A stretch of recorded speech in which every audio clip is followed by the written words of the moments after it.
안녕하세요 여러분, 세상 돌아보기입니다. 오늘은 24년 11월 3일이고 일요일입니다. 자, 사실 이제 미국 대선이 2, 3일 앞으로 다가왔잖아요. 그래서 이 기간이 상당히 중요한 것 같아요. 그래서 상당히 이제 미국 역사 내에서도 상당히 가장 중요한 대통령 선거인 것은 당연하고요. 전 세계사적 전환점에 있어서도 엄청나게 중요하다. 음, 음. 네, 그런 생각이 드는데, 자, 앞으로 2, 3일 남았는데, 지금 어떻게 보면은, 이제 트럼프의 우세는, 상당히 확정적인 부분이 높은 것 같습니다. 제가 보기에는, 뭐, 계속 여러 번에 걸쳐서 말씀을 드렸고요. 거기에 대해서 미국의 이때까지 헤게모니의 핵심을, 차지했던, 소위 말하는 딥스테이트, 내지는 이제 좀 더 압축적으로 이야기를 하자면은, 군산 복합체, 더하기 자본을 이것도 사실 다른 언론에서 이야기하지 않는 부분이에요. 군산 복합체 딥스테이트는 이야기하지만 감히 미국의 자본을 좌지우지하는 미국의 자본은 언제든지 미국 정부를 불릴 수 있습니다. 미국의 구조가 그렇거든요. 금융 구조가 그 연방준비위원회가 미국 정부의 지배를 받지 않습니다. 미국 정부의 돈을 꿔줄 따름이에요. 근데 미국 정부가 부실하게 한다? 그럼 내 돈을 다 챙겼어. 내가 자산에 손실이 생기기 전에 다른 걸로 갈아타면 된다. 중국으로 갈 수도 있다. 뭐 이런 거예요. 그래서 그 유태인 그룹이죠. 그 핵심은 유태인이고 그 유태인 그룹의 이 강력한 자본력으로 전 세계에 지금 이제 언론이라는 것이 제가 최근에도 말씀드렸지만 심지어 우리나라 뭐 연합뉴스나 YTN 같은 경우도 미국 언론에 종속되어 있는 그런 분위기를 보여주잖아요. 뭐 영국 서방 언론 다 그렇고 호주 언론도 그렇습니다. 보기에 그들이 어떤 사실을 왜곡하는 측면이 항상 방향이 같거든요. 예. 뭐 하나의 힘에 의해서 조율을 받고 있다. 뭐 루퍼트 머독이 하든 뭐든 누가 하든지 간에 그 뒤에는 자본 세력이 있다. 그거는 이제 러시아 푸틴 하는 이야기이기도 하죠. 서방의 언론들은 모두 자본에 잠식돼 있지 않느냐.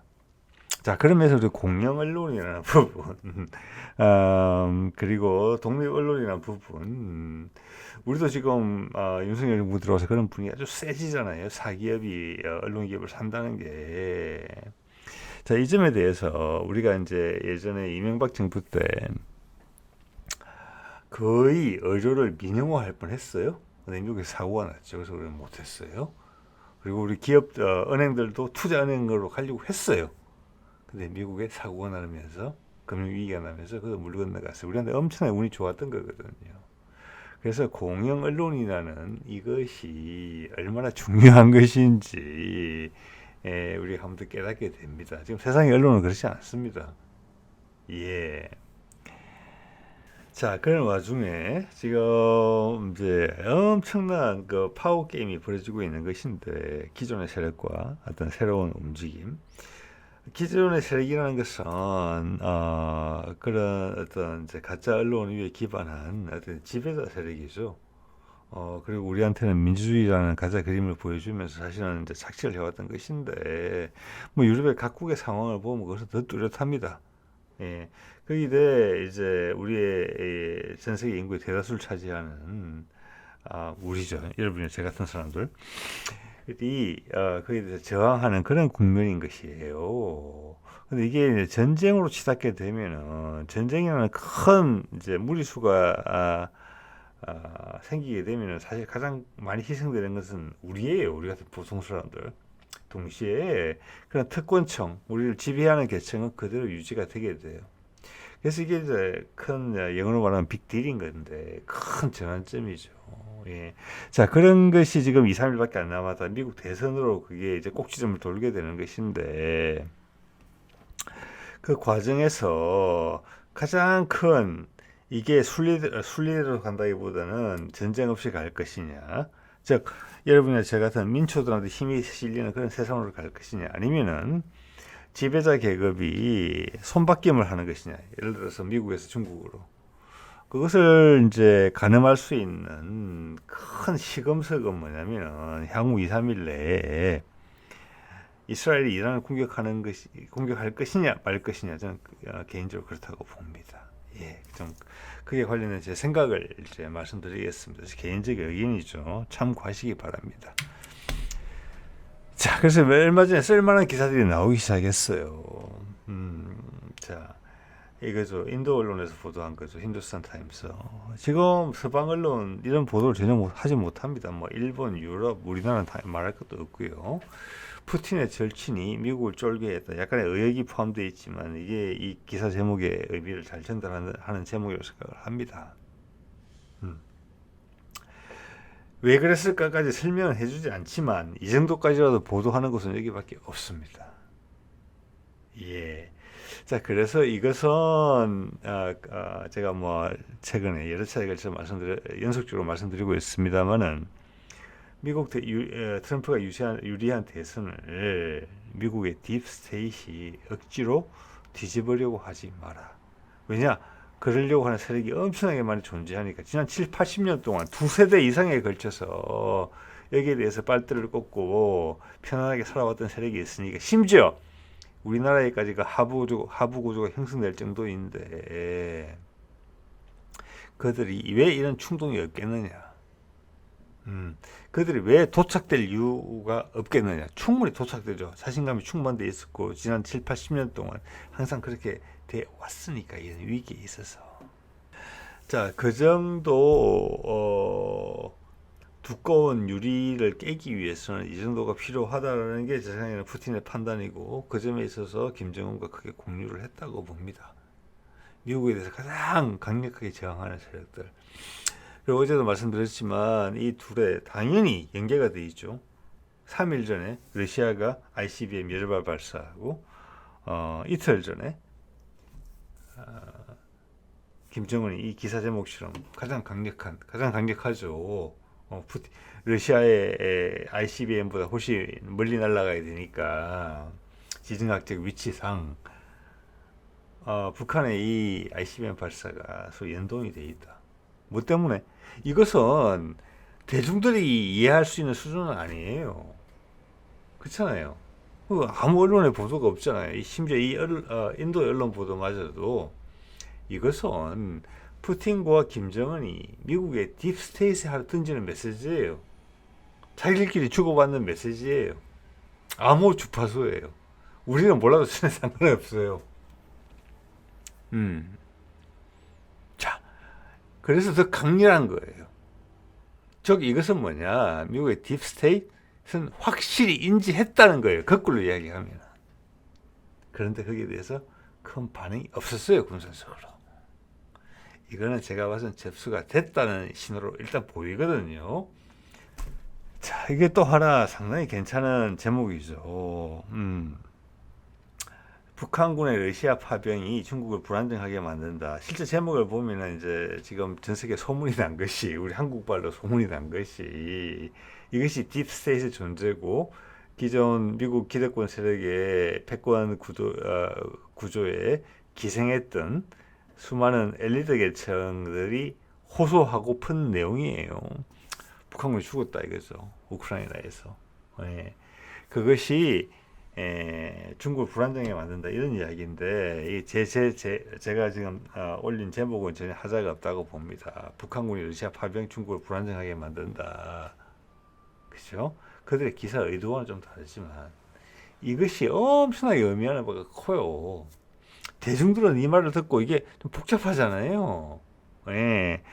그래서 이게 뭐지? 이러고 있지만 미국의 딥스테이트는 이 메시지를 강하게 받아들였을 거예요. 첫 번째는 너희가 이제 러시아와 북한이 핵미사일을 하루차로 연이어서 계속 발사한 것은 미국 딥스테이트이 트럼프 우세로 보이는 미국 선거에 개입하지 마라. 또는 그 결과를 뒤바꾸려고 하지 마라. 이게 첫 번째고, 두 번째는 이 같은 행동이 미국을 구미를 당기게 하는 부분이 있다는 거예요. 그래서 이게 미국을 압박하는 수단만이 아니라는 것을 이야기해주고 있어요. 즉 뭐냐면은 여기서 여러분 생각해 보세요. 이 중요한 이슈에 대해서 중국이 소외되어 있잖아요. 여기서 그리고 북러 상호 방위 조약에 이은 연이어 연타를 날린 거예요. 누구한테? 중국한테. 중국은 여기서 할 말이 없어요. 논리에서 밀리고 명분에서 밀려요. 세계 제1의 경제대국으로서 말발이 안 서요. 근데 미국은 여기 귀를 기울여요. 미국을 주도하는 딥스테이트는.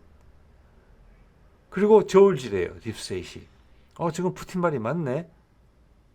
우리가 푸틴한테 저항할 게 아니라고 우리가 결정을 한다면 사실 우리의 강적은 주적은 중국이지. 러시아는 타협이 가능하지. 북한은 러시아와 연동이 돼 있지. 즉 최소한 북한 문제 가장 미국이 미국이 맞닥뜨린 가장 위협적인 존재인 북한 문제를 해결하기 위해서는 누구랑 이야기를 해야 되겠느냐? 러시아의 푸틴과 이야기해야 되는 거예요. 중국의 시진핑이 아니고. 자, 이거 엄청나게 중요한 문제입니다. 동전에 양면이 다 있어요. 강수만 둔 게 아니에요. 너 이리 와라. 그럼 받아줄게. 협상의 여지를 강력하게 남겨둔 거예요. 또 하나, 가자 전장에서 또 최근에 이스라엘의 이란 침공에 있어서 그 효과는 미미했죠. 왜? 러시아의 지원 때문에 그랬던 것입니다. 그래서 이스라엘이 지금 공격할 수도 있어요. 아까 제가 서두에 말씀드린 것처럼 그렇게 되면 불바다 되는 거예요. 그걸 막기 위해서 러시아는 최선을 다하고 있는 거잖아요. 저는 현재는 가능성이 낮다고 봅니다. 2, 3일밖에 안 남아서. 예. 왜냐면은 맨 땅에 헤딩하기거든요. 현재로 봤어. 그리고 러시아와의 전쟁을 선포하는 것이기도 해요. 자, 그런 이란이 이스라엘을 공격할까 말까 주변에 아랍연합 세력하고 지금 뭐 급격하게 저울이 기울고 있잖아요. 아랍의 형세도. 그 점에 대해서 미국이 탈출을 얼마나 찾겠다고 한다면은 이스라엘은 망가질 망정 나는 빠져나와야 되겠다. 면책을 받아야 되겠다고 한다 하면은 그 대화의 대상도 러시아예요. 중국이 아니고. 그러면 현재 세상에서 가장 중요한 두 현안에 대해서 러시아와 이야기를 해야 돼요. 즉 이것은 미국이 러시아와랑 타협을 잘 하면은 충분히 중국을 견제할 수 있는 입장에 올라갈 수 있다는 메시지를 계속 러시아가 던지고 있다는 걸 아셔야 돼요. 그 모든 명분을 구축해 가면서 또 실제 흐름을 이해하고 거기에 대해서 가장 적절한 판단을 함으로써 중국이 감히 하지 못하는 그 판단을 함으로써 시야를 가지고 중국은 아무 할 말이 없어요. 지금 러시아가 시선이 훨씬 넓고 그게 적절하게 신속하게 대응하고 그게 대응할 능력을 갖추고 있거든요. 행동을 옮겨버리니까. 이것을 미국이 놓치면은 즉 트럼프가 망가지면은 중국과 러시아는 가까워질 수밖에 없어요. 그러면 미국은 폭망을 하게 되는 거예요. 그냥 무너지지 않겠죠. 최선을 다할 겁니다. 전쟁할 수밖에 없어요. 그렇게 강대강으로 부딪히면은 중국한테 기회가 갈 수 있다. 이런 말씀 제가 계속 드리고 있는 거죠. 예. 자, 이란의 하메네이가 이스라엘과 미국을 위협하고 있다. 압도적 대응 주장, 군사조치 임박. 이거는 제가 며칠 전에 말씀드렸지만 이것은 사악한 기사라고 저는 그렇게 봅니다. 러시아와 조율이 되고 있는 이란의 하메네이가 지금 미국 대선 전에 이스라엘 칠 가능성은 저는 거의 없다고 봅니다. 미치지 않은다면은. 근데 이런 기사가 왜 나느냐? 이것은 뭐냐면은 이란이 미국 대선 전에 이스라엘을 칠 가능성이 있기 때문에 그 개연성에 대해서 그 이유에 대해서 설명해 주지 않고 단지 난폭하기 때문이라는 이유죠. 그게 가능성이 있기 때문에 이스라엘이 선제적으로 예방적인 차원에서 미국 대선 전에 이란을 공격할 수 있다. 이런 여지를 계속 만들어주고 있는 거예요. 이거는 딥스테이트의 활발히 활동하고 있다는 것을 이야기해주고 있는 것이죠. 네. 또한 이런 것도 있죠. 폭스뉴스죠. 이스라엘 공습으로 이란에 가해진 피해는 보도된 것보다 훨씬 심대하다. 예. 그래서 이것은 이스라엘이 이란을 뭉갤 수 있다는 이야기를 계속 해주고 있어요. 즉 그것은 거꾸로 위축되어 있다는 거예요. 자, 이 폭스뉴스는 현재 트럼프를 지지하고 있는데 트럼프의 방향과는 전혀 정반대 소리를 하고 있는 것이죠. 예. 자, 이런 것을 애써 강조한다는 것은 이스라엘의 공습이 상당히 실패했다. 그렇기 때문에 두 번째, 세 번째 공격도 무력화될 것이다. 이런 전제를 타파하고자 하는 거예요. 즉 어떤 식으로든지 이스라엘이 대선 전에 이란을 공격할 수 있는 심리적 공간을 만들어 주려고 해요. 같은 값이면 미군이 같이 가서 때려줬으면 좋겠다. 이란 별거 아니다라는 이야기를 계속 해주는 거예요. 이란 별거 아니다. 사실 이란 별거 있다는 거죠. 러시아와 싸워야 된다는 이야기를 아무도 해주지 않아요. 이런 친구들은.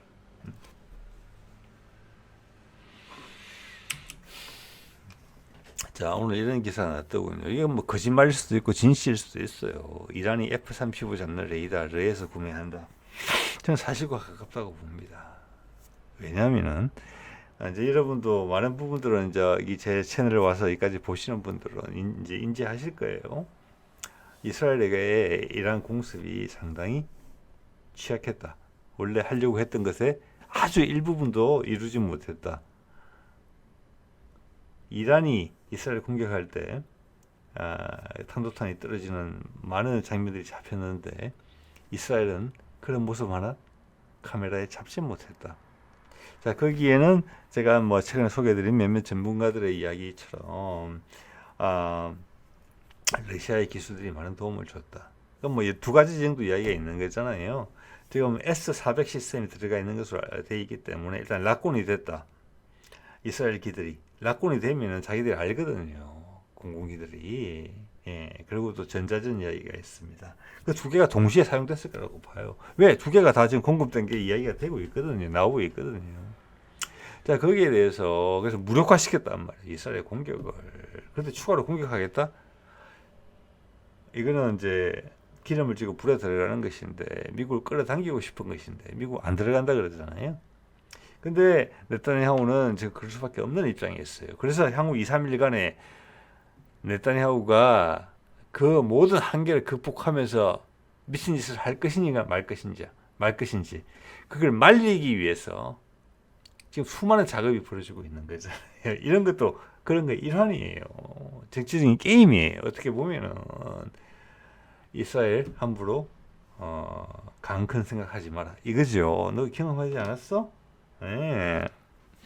자, 이런 5세대 스텔스 전투기를 잡는 레이더 기술 네보라고 제가 기억을 합니다만 예전에 소개드린 적도 있습니다. 뒤에 뭐 추가 끝에 걸어놓도록 하겠습니다.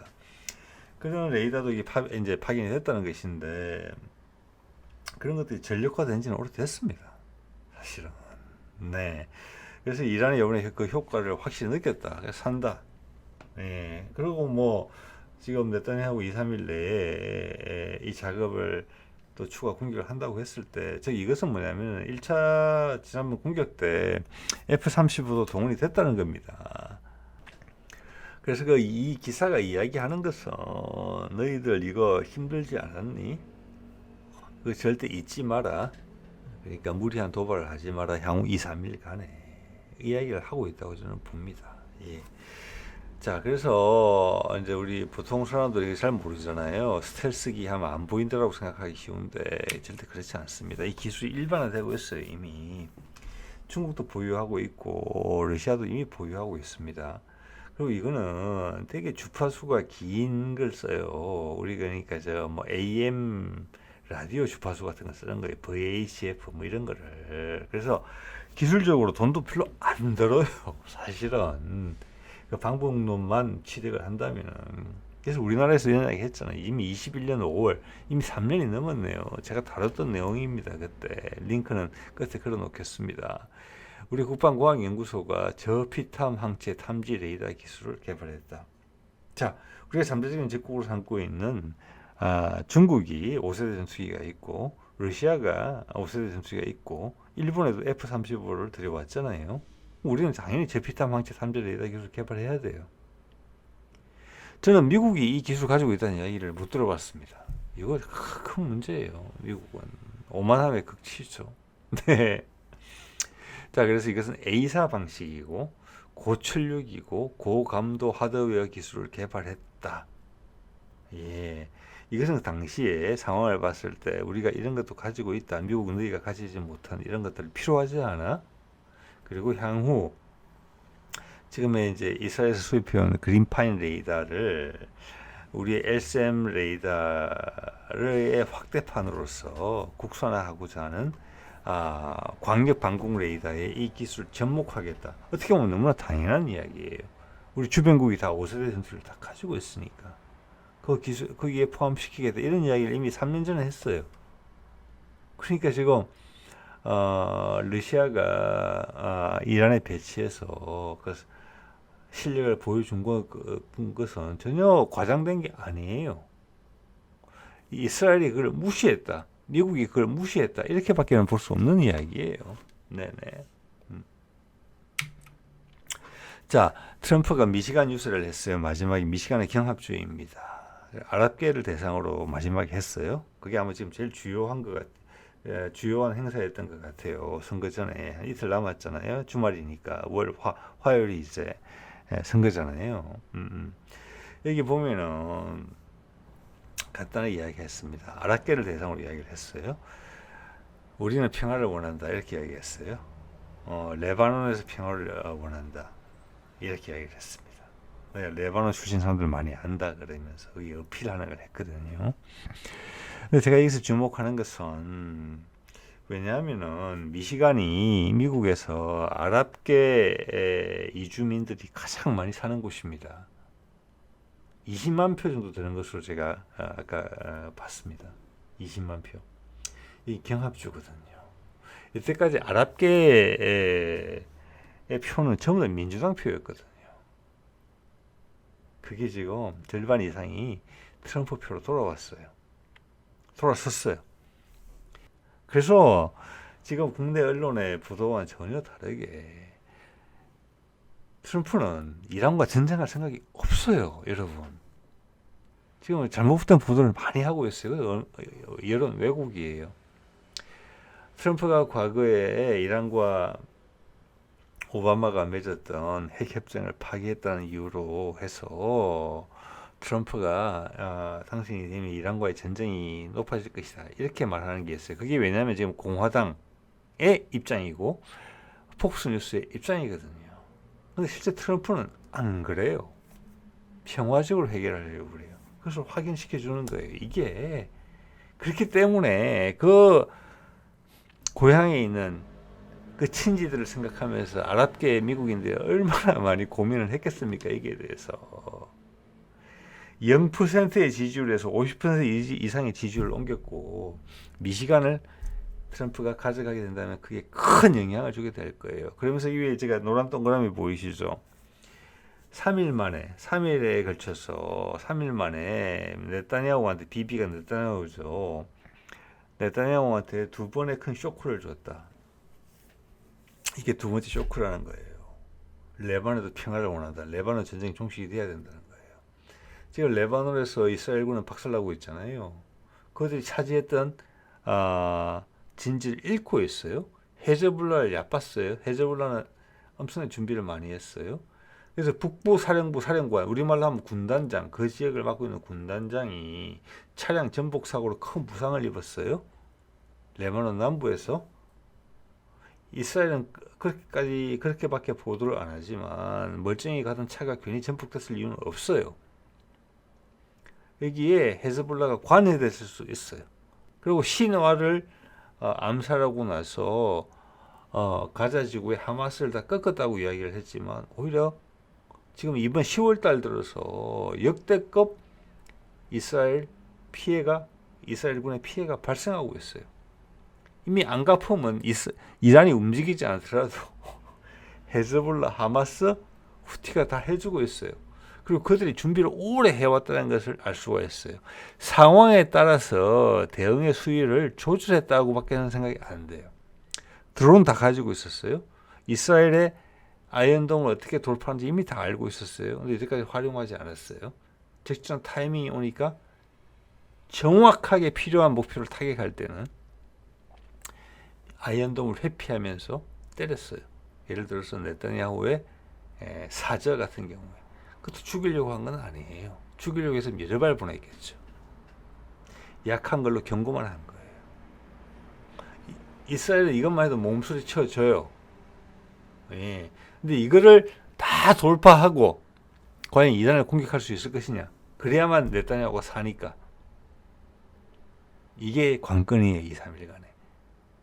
만약 지금 러시아와 김정은이 북한이 손을 잡고 연이틀 미국이 방어할 수 없는 대륙간 탄도탄 미사일을 발사를 했는데 그게 미국의 딥스테이트 그리고 미국의 자본을 지배하고 있는 몇몇 유태인들이 어떻게 받아들이느냐가 나타나는 시금석이 뭐냐면은 네타냐후가 과연 이란을 공격하느냐 미국 대선 전에 저는 그렇게 보고 있습니다.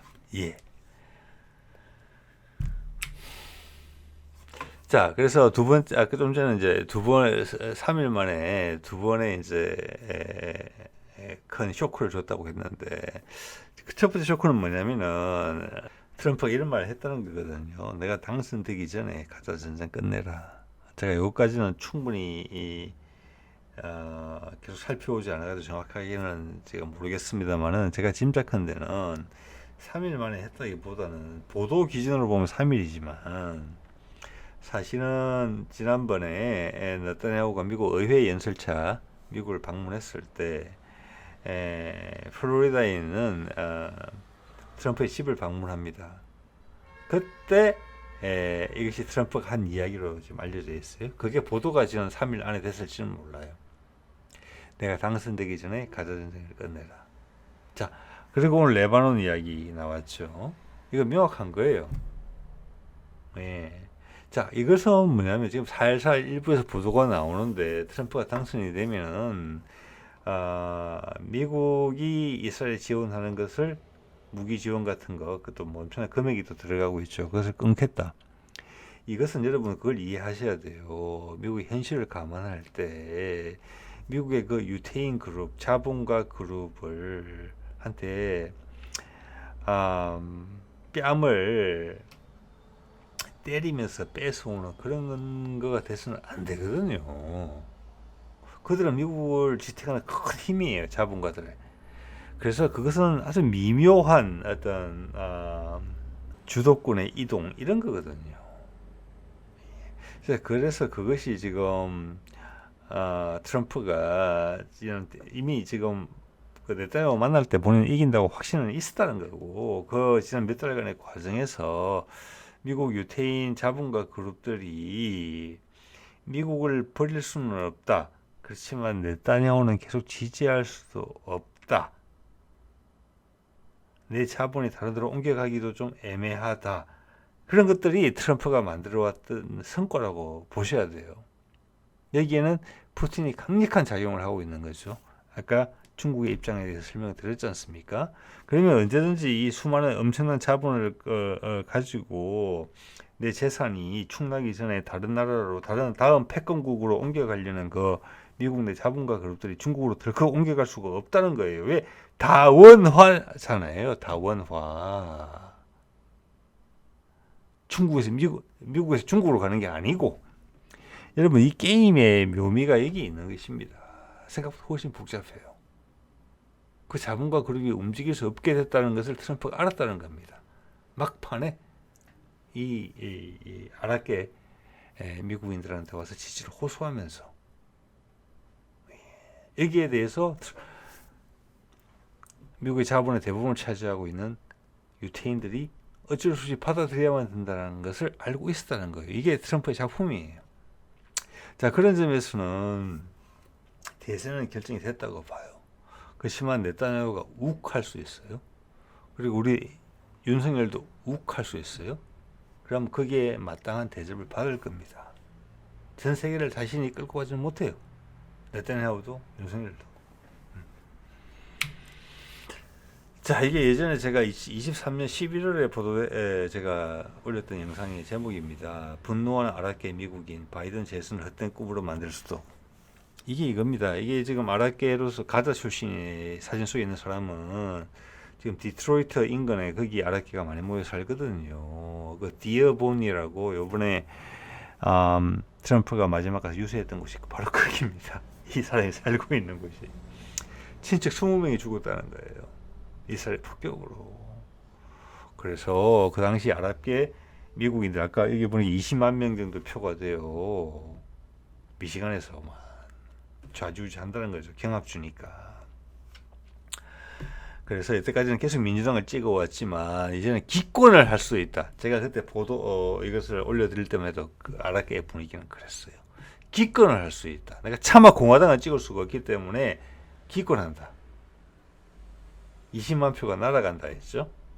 근데 지금 트럼프가 만들어 놓은 상황은 뭐냐면은 그 20만이 기권이 아니고 트럼프를 찍는다로 바뀌었다는 거예요. 상당수가. 자, 이건 미국 선거 전체의 분위기를 이야기해주고 있다고 봅니다. 저는. 네. 자, 그렇기 때문에 저는 네타냐후가 지금 여러 가지 압박을 받고 있거든요. 가장 큰 것은 군사적인 압박이고, 함부로 할 수가 없다. 지난번에 크게 된통당했고, 이란은 당연히 공격할 이유가 없죠. 대선 전에. 하게 되면 바로 엄청난 반박이 올 거고, 또 한 번 무력해질 것이다. 우리의 공격은. 그리고 두 번째는 지금 트럼프의 과감한 아랍계 미국인들에 대한 행보를 봤을 때, 그리고 푸틴과 김정은의 최근의 그 행보, ICBM을 쏘는 행보를 봤을 때, 제가 봤을 때는 그 미국의 자본을 좌지우지하는 유태인들은 충분히 생각하고 있었을 거예요. 그들이 유럽을 버리고 미국으로 갈아탔을 때 스스로 그들의 지혜와 판단에 대해서 찬양을 했겠죠. 그러면 미국이 숙명을 다하면 우리 어디로 가야 되느냐? 이 부분에서 우리 예전에 박근혜 최순실이 생각했듯, 그리고 지금 윤석열의 천공이 생각하듯이 그게 중국일 것이다 라고 쉽게 생각했을 것인데, 푸틴과 김정은의 행동을 보고 아닐 수도 있겠다 라는 것을 느꼈고, 그 대안으로서 한반도가 부상할 수 있다. 왜냐하면 그들의 목적은 돈을 계속 늘리는 거거든요. 자산을. 자, 그렇기 때문에 다시 한번 한반도가 소통이 됐을 때 거기에 대한 미국의 강력한 투자는 불보듯 뻔하다. 이런 것도 좀 확인할 수 있어요. 그리고 네타냐후가 물러서겠느냐. 그렇지만 네타냐후가 지금 마지막에 반전 카드를 행사할 수 있는 시기는 미국 대선 선거 날까지예요. 근데 그 결론이 나고서 정치적 입지가 훨씬 더 구석으로 몰린 상태에서도 할 수 있어요. 충분히. 그렇게 되면은 미국한테 이미 버림을 받았을 거거든요. 세계 여론에서도 마찬가지로. 또한 너무나 안타까운 이야기이지만 미국 주류 주주라기보다는 미국에 큰 영향력을 행사하는 로비력을 가진 미국 유태인들의 버림을 받았을 시기이기도 해요. 트럼프가 당선이 되게 되면은. 근데 내 딸은 살기 위해서 몸부림을 치겠죠. 그렇게 되면 버려질 거예요. 미국의 지원 없이. 미국 본토 유태인들의 금전적 지원도 없이. 예. 자, 오늘 이 정도 말씀드리겠습니다. 네.